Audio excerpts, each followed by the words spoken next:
하나님의 말씀은 디모데전서 6장 11절에서 12절까지입니다. 오직 너 하나님의 사람아 이것들을 피하고 의와 경건과 믿음과 사랑과 인내와 온유를 좇으며 믿음의 선한 싸움을 싸우라. 영생을 취하라. 이를 위하여 네가 부르심을 입었고 많은 정인들 앞에서 선한 증거로 증거하였도다. 아멘. 이것들을 피하라 했는데 이것들이 뭐냐면 10절에 보면 돈을 사랑하며 일반하게 부리다. 그렇게 되어 있습니다. 그리고 9절에 보면 발휘하는 자들은 시험과 올무와 여러 가지 어리석고 해로운 정욕에 떨어진다. 그러면 이것들을 피하게 되면 있는 게 뭐냐? 어떤 걸 취해야 되는가? 여기 보면 오늘 본문에 보면 12절에 보면 영생을 취하라 했습니다. 이 영생의 뿌리는 생명나무, 영생의 나무가 에덴 동산에 인간 만들 때 함께 있었습니다.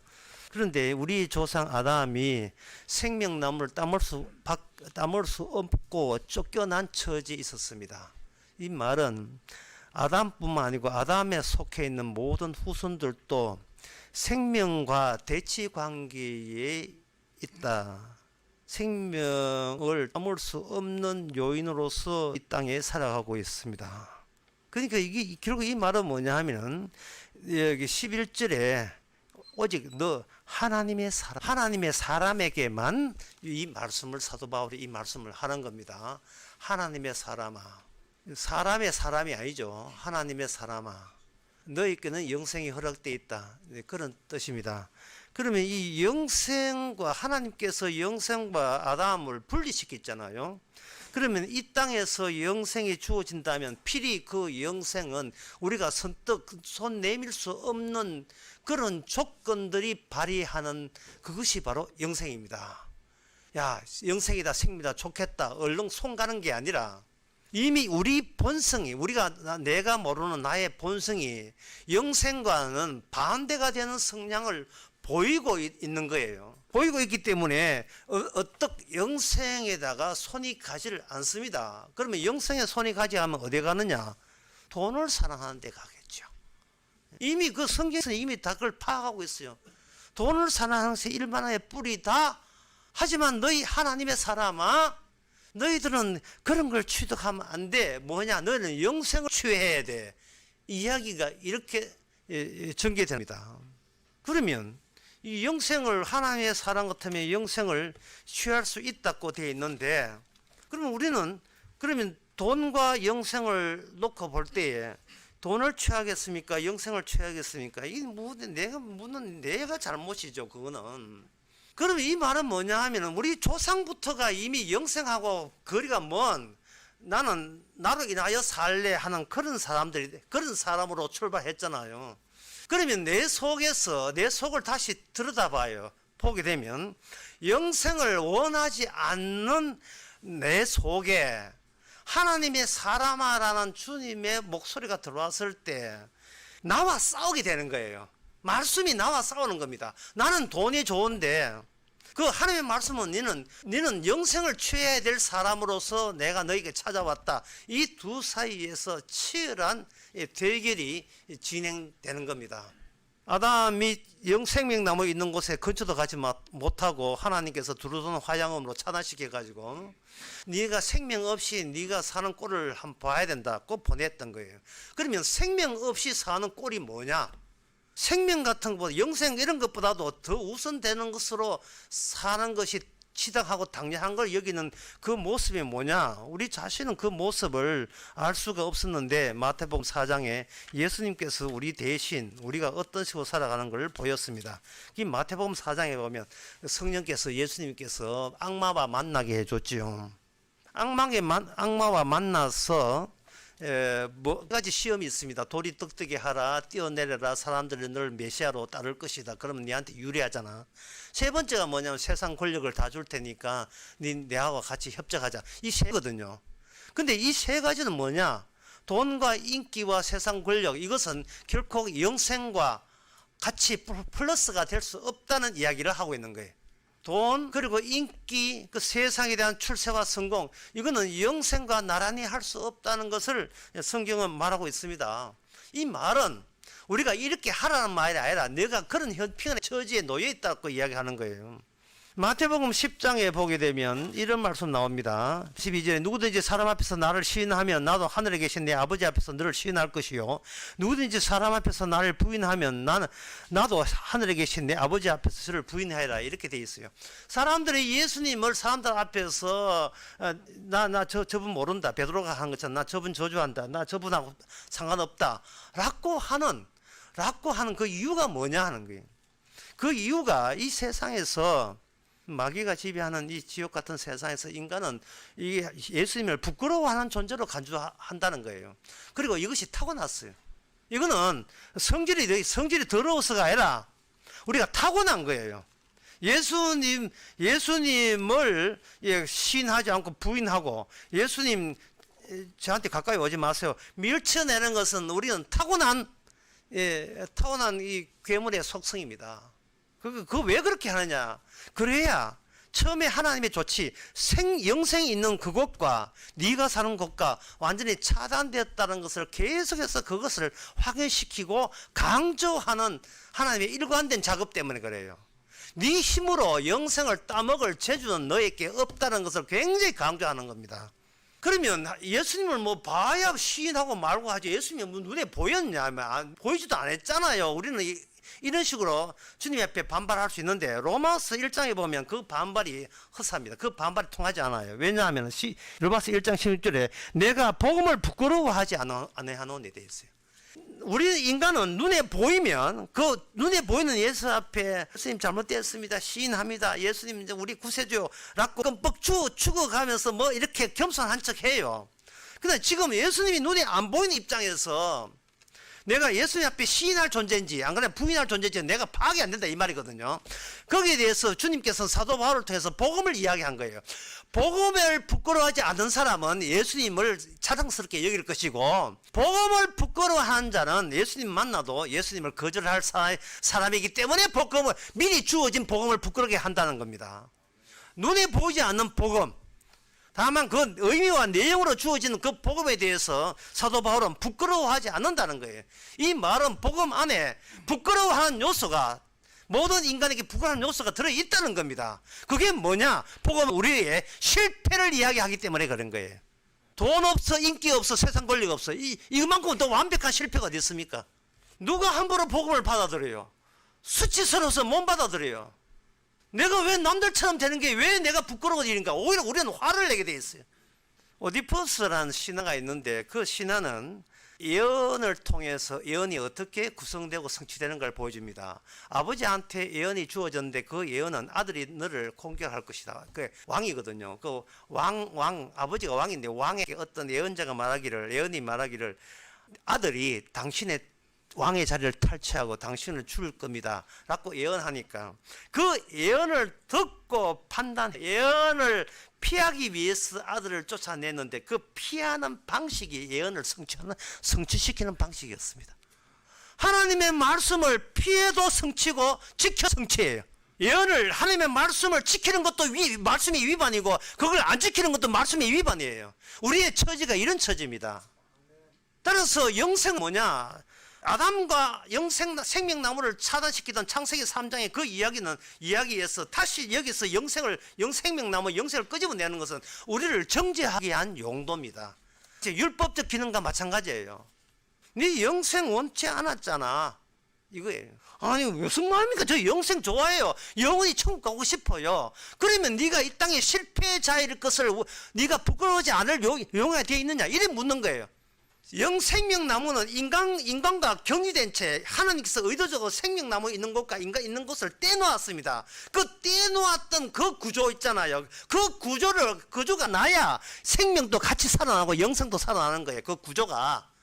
자기는 멀쩡하고 여기면 그거는 생명나무도 없어요. 영생도 없습니다.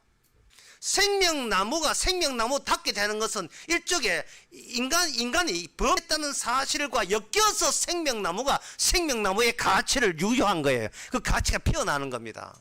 그러면 이 성경에서 그럼 생명나무 만난 사람이 있지 않느냐? 있지요. 생명나무 만난 사람이 있을 때 그 생명나무 주님의 영생을 만날 때 그걸 보고 기뻐하는 사람이 있는데 그러면 그 사람은 생명을 어떻게 만났느냐? 아기 예수로 만났습니다. 그게 누가복음 2장에 나와요. 누가복음 2장에 아기 예수를 안고 그 마리아와 요셉이 성전에 갔을 때 두 사람의 의미 있는 사람을 만납니다. 하나는 시몬인데 누가복음 2장 그 29절 3절에서 아기 예수가 되고 오른지라 시몬이 아기를 안고 하나님께 찬송하되 주제여 이제 말씀하신 대로 종을 평안히 놓아주시는도요 내 눈이 주의 구원을 보아사오니 이는 만민 중에 예비하신 것이요. 그 시몬이라는 그 성령 받은 사람, 이분 성령 받았어요. 27절 성령의 감동으로 이돼 있어요. 성령 받은 사람이 그 아기 예수를 보고서 뭐를 발견했습니까? 그럼 우리는 왜 아기 예수에 대해서 뭐를 발견 못하고 있는 겁니까? 성령을 받은 스모는 말하기를 아기 예수를 통해서 새로운 인간의 시작을 발견한 거예요. 나 말고 새로운 인간의 시작을 하나님 쪽에서 실시했는데 그분이 바로 우리로 하여금 내가 스스로 생명나무를 따를 수 없을 정도로 이미 실패로 확정된 나를 실패한 자로 없애버리고 그 빈자리에 새로운 아기 예수로부터 시작되는 새로운 피조물로서 나를 새롭게 시작하는 겁니다. 그분이 그렇게 하는 거예요. 예, 그러면 주의 일은 작업은 뭐냐? 이 땅에 오셔서 한 작업이 우리를 죄인으로 들추어서 우리가 우리 식도로 구원받을 것은 없다는 것을 분명히 하는 겁니다. 사람들은 교회에 와서 어떤 초월을 원하고 있어요. 그런데 주님께서는 초월을 허락한 게 아니고 실패를 확인시켜 주는 겁니다.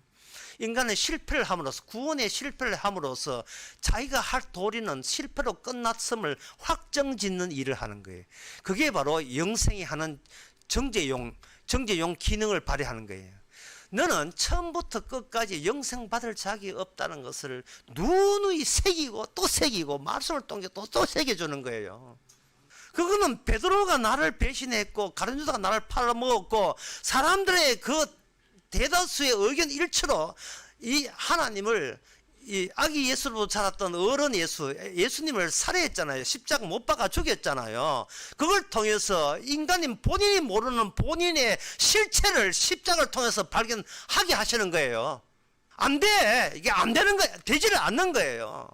교회 세워봤자 소용없는 거예요. 그거 안 되는 사람도 모아가지고 뭐 할 건데요.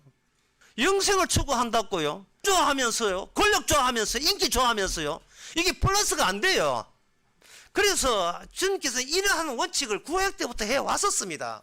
구약 때 그 유월절이라는 것이 뭐냐 하면 장자의 모가지를 치는 게 유월절이에요. 그 당시에 그 애굽의 장자들은 다 쳤고요.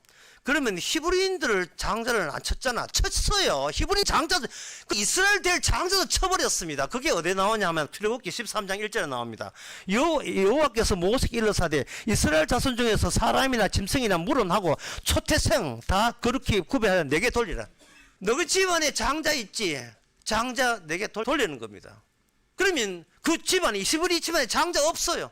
장자를 왜 문제 삼는가? 인간 세계에서 장자는 책임자입니다. 책임자를 모가지 쳐버린 거예요.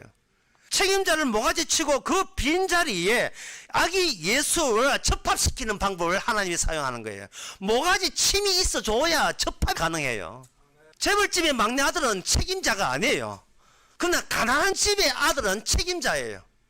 그 인간이 그 인간이지만 드라마 보면 가난한 집의 장자, 내가 이 집안을 이렇게 쉬어야 된다는 그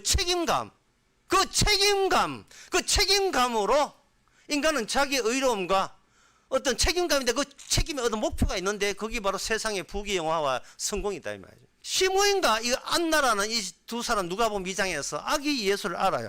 그 누가복음 2장에 안나 이야기가 있는데 안나 이야기 하게 되면 안나라는 사람은 과부된 지 80안이라 그 사람이 성전을 떠나지 않고 주야로 금식하고 기도하다가 마침 그때 아기 예수를 만나고 이렇게 이야기해요.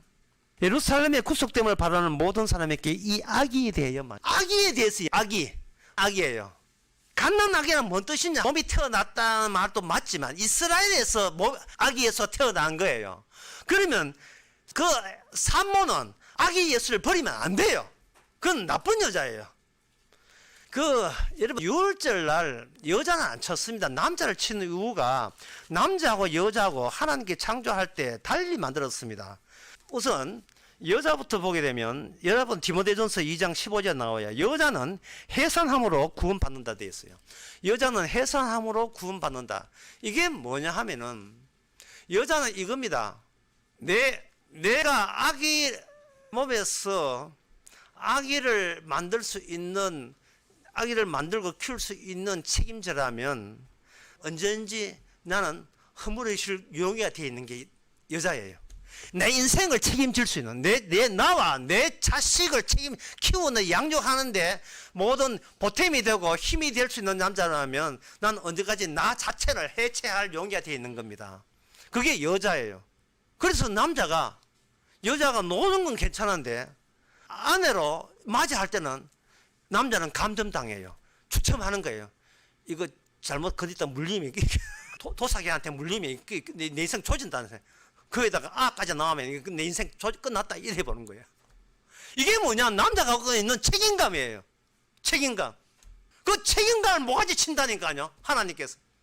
네 인생 왜 네가 책임져? 네가 누군지를 모르기 때문에 네가 책임져야 하는 게. 네가 그게 해체돼야 되고 붕괴돼야 되는 거예요.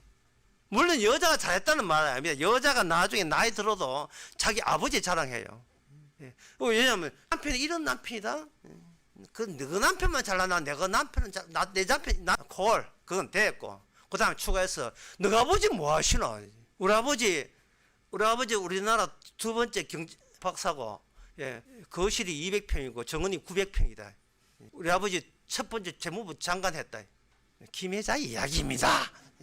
영화배우 김혜자 아버지가 그렇다는 거예요. 그러니까 아버지 이름, 그 아버지가 바로 그 여자한테는 자기의 책임자 역할을 하는 거예요.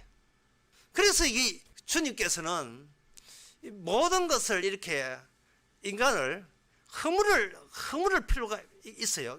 허물을 져야 될 필요가 있어요. 그 멜 깁슨이라는 미국의 유명한 배우가 나온 영화가 있는데 그 영화가 뭐냐 하면은 뉴욕의 마약 단속반 형사 이야기예요. 형사 이야기인데 프랑스에서 마약을 미국까지 뉴욕까지 운송했다는 정보를 입수해가지고 운반하는 그 자동차를 딱 했는데 이 자동차를 해놓고 이제 경찰서를 가져와가지고 해체를 하면 분명히 마약 들었다. 그런데 그 영화에서 전문가가 와가지고 다 했는데 마약이 안 나왔어요. 위에서는 사표 내라, 니 그만둬라, 수사 종결해라, 막 이렇게 압력당하는데 멜 깁슨이 다도 안 나와가지고 바퀴부터 해가 구멍까지 다 해도 안 나와가지고 처음에 무기를 달아요. 처음에 그 몇 킬로였습니까? 키로수. 지금 몇 킬로? 지금에 다 나중에 조사할 때 직전에 그 다음에 처음에 들어올 때 신고한 차 무게하고 지금 그 무게하고 딱 해보니까 무게 차이가 나요. 끝까지 파니까 마약 나왔습니다. 주님께서는 어떻게 하느냐 하면은 인간의 모가지를 뭐 한다는 말은 고추 딸 때 탁탁 따잖아요. 고추 따를 때 고추를 다 따는 게 그 고추 껍질을 다 따고 안에 내부를 점점 파헤치는 거예요. 뭐가 나올 때까지, 괴물이 나올 때까지, 악마가 나올 때까지 다 파고들어가는 거예요.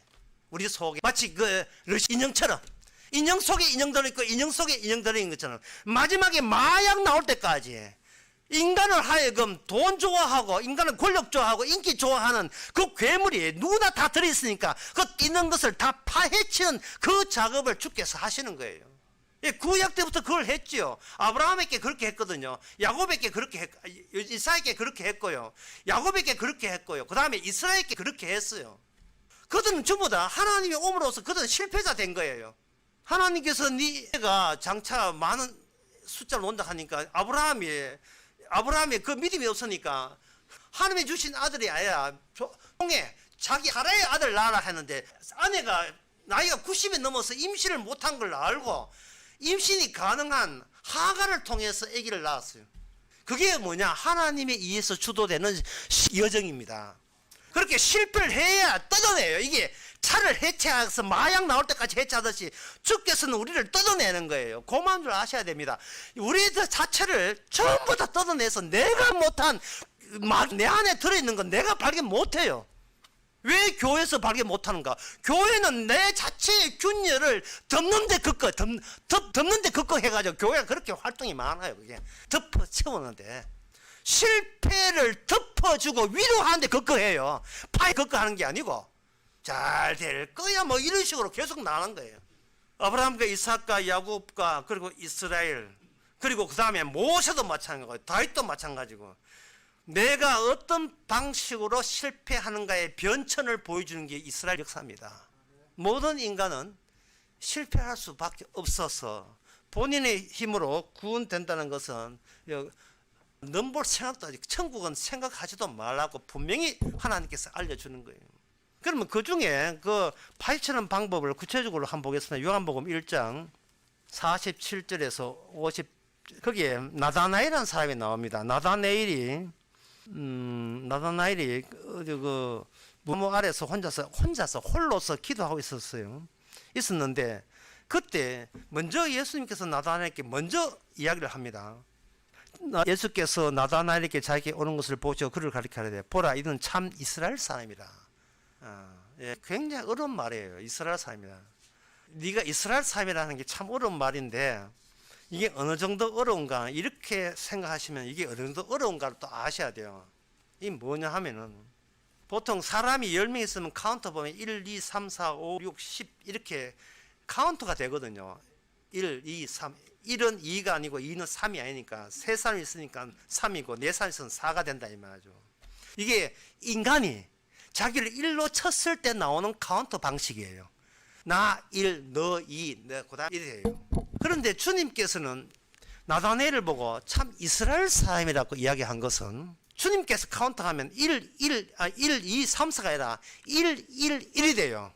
내가 카운트하면 나는 1이고 너는 나와 다르기 때문에 2가 되고 너는 저 사람과 다르게 3이 되고 각각 구별해서 카운트를 숫자를 헤아리지만 주님 안에 있는 사람은 네 안에 있는 것이 내기 때문에 1이고 저 사람 안에 있는 것도 나기 때문에 1이 되고 전부 다 1이 되는 거예요. 그 1을 이스라엘 하는 겁니다. 그러면 그 카운터 하시는 예수님은 누구냐? 예수님이 바로 자신이 카운터 하시는 1이 되는 겁니다. 그게 요한복음 1장 47절에서 계속 보게 되면 나다나엘이 어떻게 당신을 압니까? 네가 무화과나무 아래 있을 때 내가 보았다. 그렇게 당신은 정말 하나님의 아들입니다 하니까 당신은 이스라엘 임금이라 하니까 예수께서 말하사대 이스라엘 거기 네가 이스라엘이냐 그럼 나도 이스라엘 될 때 너도 1이고 나도 1이 되는 거예요. 이스라엘이 아기 예수를 임신한 예수님의 엄마가 되는 거예요. 이스라엘이 엄마는 아기 예수하고 헤어지면 안 돼요. 너가 없으면 나도 없는 거예요. 영생을 임신해야 되고 잉태해야 되고 영 없으면 새로운 나도 없어지는 거예요. 함께 하는 게 함께 하는 거. 천국은 내가 가는 게 아니고 지금 함께 하는 게 천국입니다. 자꾸 홀로 살게 되면 카운터해서 내 일을 나부터 출발해서 이게 문제가 되는 거예요. 요한 1장 50절에 보면 예수께서 대답하여 가라사대 내가 너를 무화과나무 아래서 보았다 함으로 너를 믿느냐 보라 이것보다 더 큰 일을 보리라. 또한 가라사대 진실로 너에게 이르노니 하늘이 열리고 하나님의 사자가 인자 위에 오르락내리락 하는 걸 보리라. 이게 원래 사다리가 천사의 사다리를 통해서 내려오는 것은 이게 누구한테 있냐 하면 이름이 이스라엘로 변한 야곱에게 있었던 일이에요. 창세기 28장에서 28장 그 11절 12절에서 야곱이 잠을 자는데 사다리가 내려왔고 천사가 오르락 내렸다. 천사가 오르락 하는 그 지점이 누구냐 하면은 그거는 야곱이에요. 거기 야곱이 이스라엘과 동일 일이니까 이름이 바뀌었을 뿐이니까 그게 이스라엘이란 말이죠. 그런데 예수님은 내가 바로 내 위에 천사가 오르락 내리락 한다는 겁니다. 예수님 자신이 이스라엘이에요. 그러면 예수님이 이스라엘이 보고 네가 이스라엘이라고 했어요. 그러면 나다나엘 이스라엘이고 예수님 이스라엘이고 둘이가 이해된 겁니다. 생명과 생명나무와 함께 있는 거예요. 분명히 우리 아담은 생명나무에 있는데 추방됐다고 여겼습니다. 추방된 걸 예수님께서는 추방되지 않고 함께 묶여 그러한 새로운 존재를 예수님을 통해서 발생시키는 겁니다. 그걸 어떻게 발생시키는가? 그건 요한복음 1장 방금 이야기했잖아요. 요한복음 21장 마지막에 그게 또 나옵니다. 마지막에 이런 말씀 나와요. 말씀인데요. 예수님께서 베드로 보고 하는 말씀이 젊어서는 네 마음대로 살았지만 늙어서는 내가 너와 함께 할 거다. 예, 함께 해서 너를 반드시 죽이고 말 거네.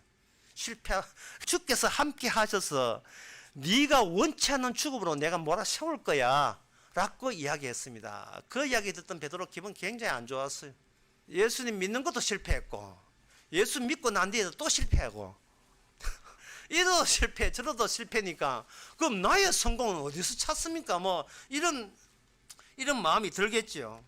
그래서 그 말은 참아 못하고 옆에 또 보니까 사도 요한이 옆에 있는 거예요. 사도 요한이 말하기를 그러면 저 사람은 나는 이렇게 처참하게 죽는데 그러면 저 사도 요한도 나처럼 이렇게 처참하게 망가지면서 죽습니까? 하니까 예수님 아니 그건 아니지 이렇게 이야기했어요.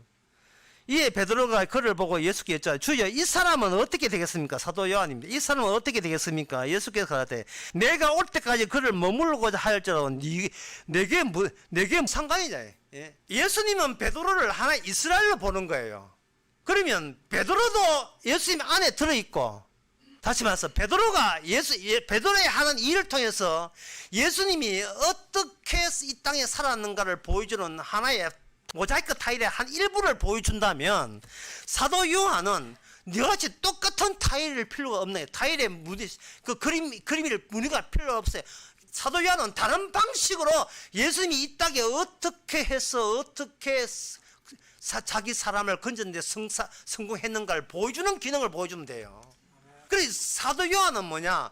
예수님 오실 때 어떤 모습으로 오는가를 보여주면 되고 저쪽에 베드로는 그런 영광되기 이전에 인간은 어떻게 죄인인 주제에 죄인이기에 철저하게 망가져야 마땅함을 보여주는 게 베드로의 역할이고 각자 역할이 다른데 그게 아이 너는 좋겠다 이런 생각하는 것은 또 카운트를 나하고 너하고 달리 생각하니까 그런 카운트가 되는 거예요. 1, 2 나는 1 너는 2 예수님 3 이래 되는 거예요. 그게 아니고 나다나엘 1 베드로 요한 1 저도 1 이래 됐으면 참 좋겠습니다. 그렇게 되는 거예요. 주 안에서 모두가 이게 그러니까 뭐냐면 더하기가 형성되지 않는 공동체. 1 더하기 2가 3이 1 더하기 2가 3이 돼야 1 더하기 1 해봤자 1이 되는 거. 물방울 하나에 물방울 하나만 물방울 하나의 물방울이 되는 사회. 다른 공동체. 그게 하나님의 성도의 몸입니다. 그걸 성경에서 말하는 교회라고 하는 거죠. 너 따로 내 따로가 아니에요. 그러면 찐득하게 우리 자신이 우리 내부에 나를 안 놔주잖아요. 놔주질 않아요.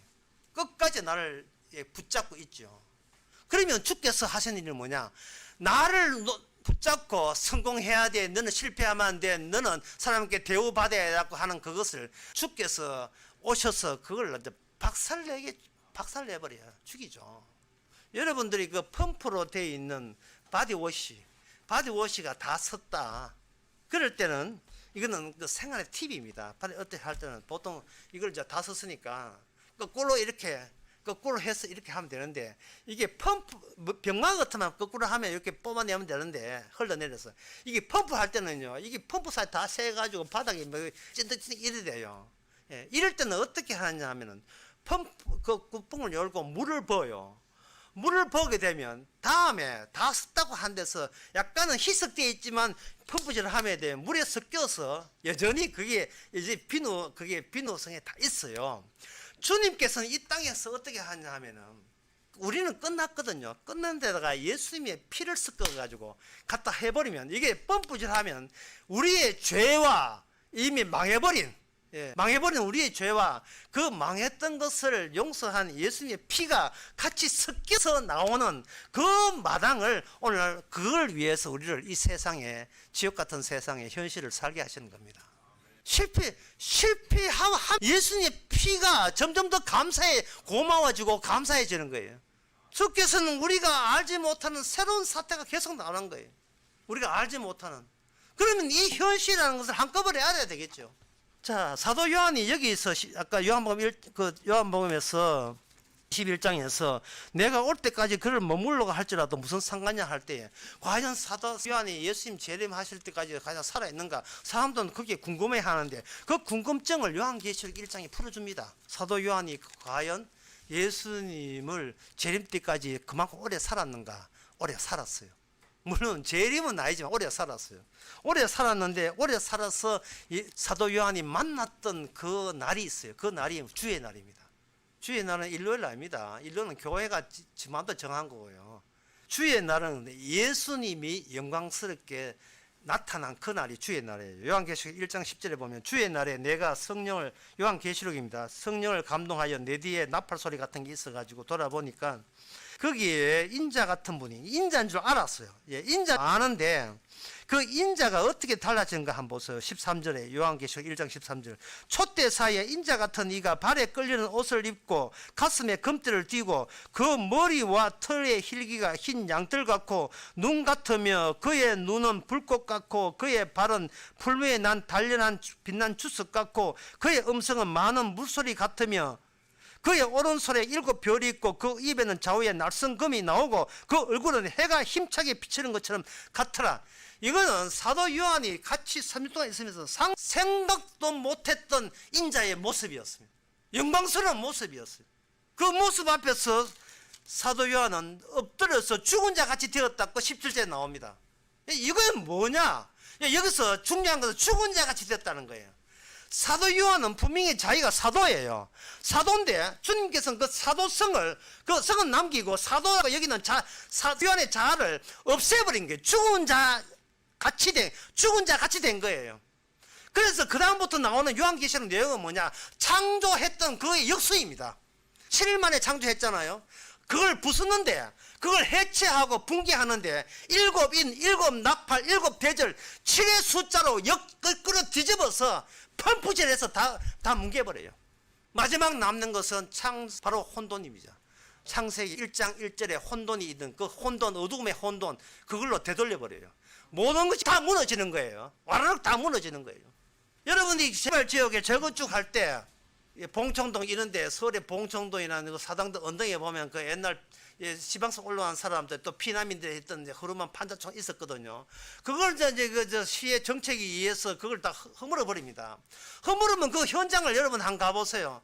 이제는 이제 공사한 자가 막 이제 포크레인 해가지고 이제 부숴가지고 할 때 집이 다 부서지지 않고 떡 남아 있는, 그 조각, 이거 기둥 조각 이제 방쪽만 있을 때 방쪽에 보면 애들 그 집 옛날에 살던 애들 키 클 때 줄 끈한 줄이 그대로 있어요. 벽지 있고 낙상 있다고요. 예? 방 구석구석에 그들의 추억들이 담겨 있어요. 그런 것들이 다 무너지는 거예요. 나의 추억이 사정없이. 왜? 그거는 허락받지 않는 창조의 바탕 위에 인간들이 스스로 힘으로 살려고, 스스로 인생에 책임지려고 애썼던 모든 흔적이기 때문에 그런 안 받습니다. 우리 진인간이 이 땅에서 일단 탈주해서 구원받으려면 그들은 밀수해야 돼요. 밀수. 우리나라 역사에 등장한 최초의 밀수권은 문익점입니다. 목가시를 몰래 들어갔잖아요. 그러면 중국 검문소에서 뭘 찾겠습니까? 문익점 인물 안 좋으니까 죽어 이랍니까? 예, 네가 키가 왜 작아? 이렇게 죽입니까? 검문소는 뭘 찾느냐? 혹시나 목화 씨앗을 갖고 있는가 싶어서 그거 찾는 거예요. 그거 찾는 거예요. 하늘나라 이미 생명나무 떡 있고, 생명나무도 아무도 인간이냐? 그러면 못 먹어. 이미 하나님의 취지는 확정되었어요. 생명나무와 인간 사람 동네를 격리시켜 놨습니다. 그러면 그 생명나무 있는 그곳에 가려면 그 검문소에서 뭘 찾겠습니까? 혹시 마귀들 같이 오는가? 그거 검문하겠죠. 우리는 마귀를 못 찾아내요. 마귀가 완벽하게 인간을 속이기 때문에 그렇습니다. 그래서 마귀 있는 자리에서 나온 게 뭐냐? 내 인생은 내가 책임진다입니다. 주님께서는 6월절의 능력으로 그 책임지는 그것을 빈자로 만들어요. 그들 내죠. 책임 같은 소리 하고 있는 니는 죽음 마땅한 게 살라고 책임져? 죽음 마땅해. 그 빈자리 만들고 거기다가 주님의 아기 예수를 거기다가 담아버려요. 시몬인가 안나처럼 고백하자. 아기 예수를 담아버려요.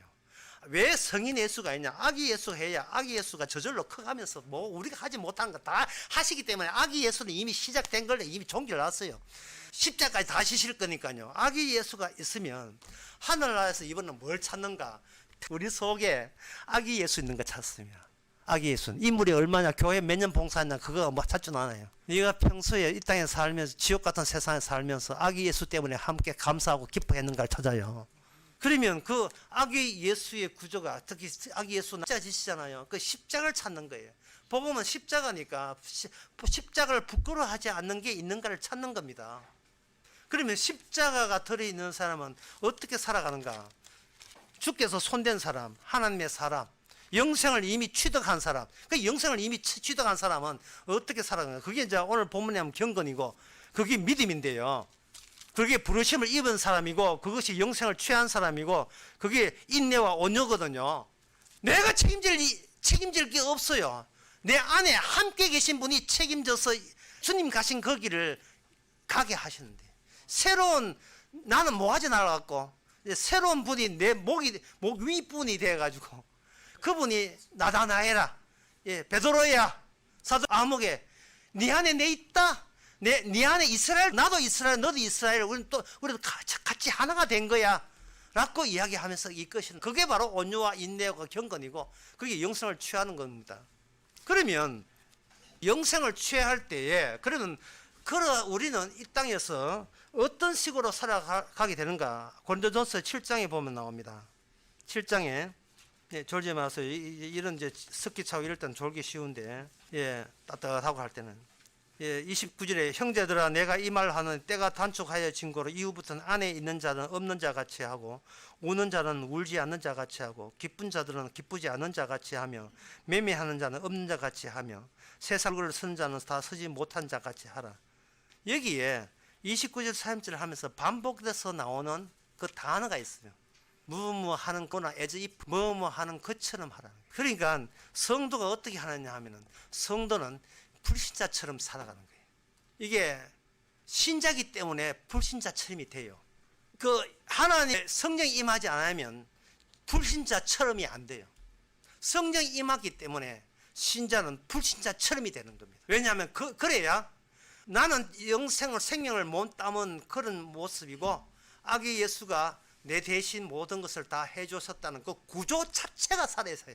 구조 자체 안에서 나는 신자가 아닌 것처럼이라는 기능으로 거기에 참여하고 있는 거예요. 성경이 마태복음 그 19장에 보면 부자가 천국 가기가 힘든지, 부자가 천국 가기 얼마나 힘든지 마치 낙타가 바늘구멍같처럼 힘들다가 돼 있어요. 그러면 그 다음 문제는 딱 한 문제예요. 응용 문제가. 그러면 부자는 어떻게 천국 가느냐? 그 문제예요. 부자는 부자 아닌 것처럼 해서 천국 가는 거예요. 이게 부자는 도저히 자기가 내가 부자일 경우에는 절대로 부자인 척을 못해요. 이게 뭐냐 하면은, 남을 배려한다는 것은 이미 힘이 있는 자만 남을 배려할 수 있습니다. 힘이 있기 때문에 남을 배려하는 거예요. 배려한 자의 그 위선과 최면이에요. 당연히 위선이죠. 여러분, 남을 말로서 행동으로 변화시킬 생각하지 마세요. 이것처럼 시금한 일이 없어요. 니나 구원받고 안 받고는 주님 손에 달렸지. 목사가 돼서 몸을 보이고 집사가 돼서 몸을 보이고, 제발 그런 짓 스탑. 영어 나왔다 방금. 그만두세요. 마세요. 신앙 없는 자들은 본인이 신앙 없다는 걸 알기 때문에 내가 신앙이라는 것을 드러냅니다. 근데 이 잘못된 게 뭐냐? 자기가 불신앙이라는 것을 계속 누르는 환경을 조성해 준다는 게, 이게 치명적인 악마성이에요. 신앙 없는 것을, 성령 안 받은 것을 계속 들킬까 싶어서 계속 하는 거예요. 분명히 제가 다시 말씀드린다면은, 영생, 아기 예수를 대신할 건 없어요. 십자가를 대신할 건 없습니다. 천사가 딴 거 안 봐요. 예, 네 옷을 희게 한다는 그 피에, 평소에 얼마나 네가 고마워하고 감사했느냐, 그걸 찾는 거예요. 그런데 그 피에 대해서, 죄 사함에 대해서 감사하고 고마워해야 될 우리가 뭘로 감사하냐 하면은, 그 가정, 교회, 국가, 자기가 또 100년 동안, 또 100년 이상 또 오래 살았는 거, 이런 걸로 영생의 기쁨을 대체하고 있는 거예요. 나 건강하다, 나 잘 살았다, 우리 가정 화목하다, 이걸로 감사하고 싶은 거예요. 그러면 다른 사람이 네 믿음 없다고 욕하잖아요. 욕하니까 그것도 감안해가지고 나는 이런 믿음이 있다고 하는 거예요. 그러니까 이게 뭐냐면 영생하고 세상에 돈 자랑하고 인기 자랑하고 권력 자랑하고 이게 플러스가 안 되고 결합이 안 되는데 이상하게 이 세상 교회에서는 이게 돼요. 이게 마귀가 속아 넘어갑니까? 이 천사를 쫓기겠어요. 이게 안 속아 넘어갑니다. 이게 기쁨의 대상이 따로 있는데 예, 남 앞에서는 복음으로 기뻐한다고 지금 우기고 있는 거예요. 1930년도 후반, 1930년도 50부터 30 독일 국민들이 평온하고 소박하고 행복하고 다복한 일상이 독일 국민들의 일상생활이었습니다. 그들 속에 유대인 죽이라 이런 거 없어요. 유대인은 나쁘다 그런 건 없습니다. 우리 민족만이 게르만 민족만 있어야 돼 그런 거 없습니다. 나머지 다 죽여야 돼 이런 거 없어요. 그 시대에 독일 정치 공모자의 역할을 한 거예요. 공모자 역할, 협조자가 된 겁니다. 이념이고 이데올로기 그런 거 몰라요. 그냥 자기 소박한 자기 삶을 살 뿐이에요. 이게 오늘날 우리도 마찬가지예요. 우리는 내 일에 할 뿐인데 이게 악마가 하는 이 모든 일에 협조하는 게 되고 공모자가 된 거예요. 난 내 인생 살고 주일날마다 교회 다닌다. 그게 뭐가 나쁘냐? 키운다고 돈 벌린다. 그게 뭐가 나쁘냐는 거예요. 오늘 본문에 뭡니까? 오늘 본문의 내용에 싸우라는 말 분명히 나오죠. 싸우라는 말. 예? 선한 싸움을 싸우라 나오죠. 안 싸웁니다. 우리는. 싸우면 내 일상의 행복이 깨지잖아요. 긴장되잖아요. 싫은 거잖아요. 나만 착실하고 나만 성실하면 그걸로 하나님 앞에서도 난 당당하다고 생각하는 게 우리 인간들이에요. 이 세상 자체가 그것이 그 생각 갖고 있는 사람이 뭘 빠뜨리냐 하면 그게 바로 아기 예수를 모독하는 실패자, 지옥불에 갈 사람이라는 사실, 사람의 전형적인 모습인 것을 우리가 놓치고 있는 거예요. 그게 내가 세상에 대해서 뭐 아나? 난 내 하는 일만 하고 내 전공이 난 전공은 우리 가정 잘 살피는 게 내 전공이 내 살림살이 하는 거야. 주부로서 내 그거 더 이상 못해. 이게 바로 그 안에 뭐가 되냐? 주님 내 속에 있는 악마 끄집어내세요라고 강력하게 결사적으로 지금 막아서는 거예요. 주의 일을. 나는 나로 인하여 만족스러운 생활을 할 테니까 내한테 접근하지 마세요. 내 모가지 치지 마세요. 내 인생 내가 소박 하나만 욕심도 없어요. 나 욕심 없는 거 알죠? 그렇지만 소박하지만 그 정도는 내가 책임지겠습니다. 또 책임 이야기가 책임감이 또 올라오는 거예요. 여러분들이 독일 나쁘다, 나치 나쁘다. 독일 국민들은 안 나빠요. 동조했고 공조했는데요. 예? 북한 주민들이 뭐가 나쁘노? 김정은이 나쁘지? 아닙니다. 아니에요. 우리는 은연중에 다 협조하고 있었던 거예요. 왜냐하면 이 예언의 진리는 실패를 조건으로 해서 진리가 나오기 때문에 이 진리는 예수님이 누구냐는 나의 실패를 격려하지 않고서는 예수님이 왜 예수님처럼 그렇게 처참하게 죽어야 되는지를 알 길이 없어요. 니는 니고 나는 나지요. 그래가지고 교회 50년 다니고 있다. 60년 다니고 내 편하면 최고라는 거예요. 1장에서는 그래서 에제 마치 아닌 것처럼 그 원조서 1장에 보면 이런 말씀이 있어요. 형제들아 너희를 부르심을 보라.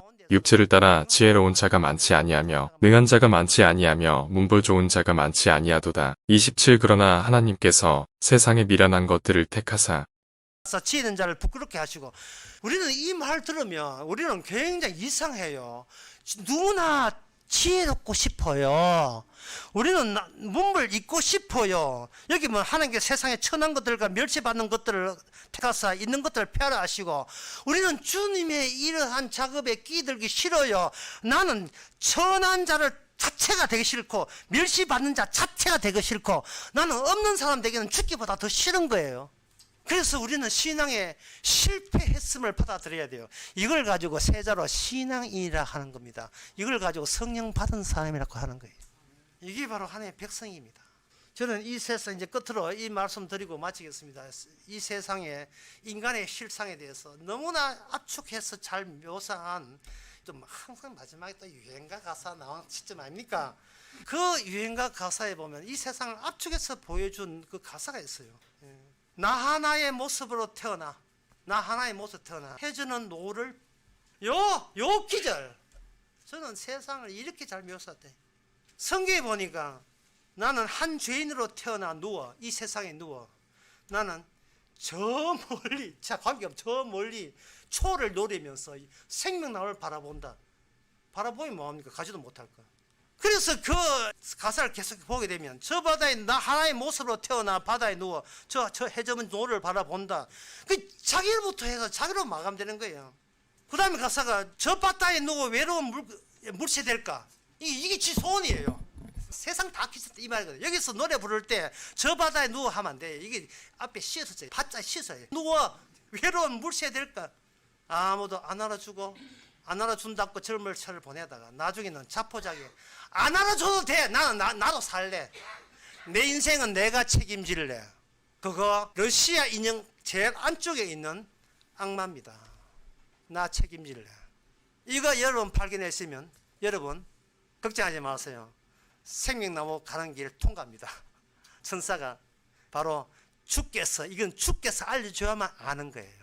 내가 왜 뭐가지 날아가야 되고 왜 내가 나를 날았고 지칭할 자격이 없는 거를 왜 주께서 나다나엘아 네 이스라엘이야 라고 할 때 비로소 우리는 내가 실패의 자로 만드시는 것도 주의 십자가와 연계되어 있는 주께서만 하실 일인 것을 감사하시기 바랍니다. 기도하겠습니다.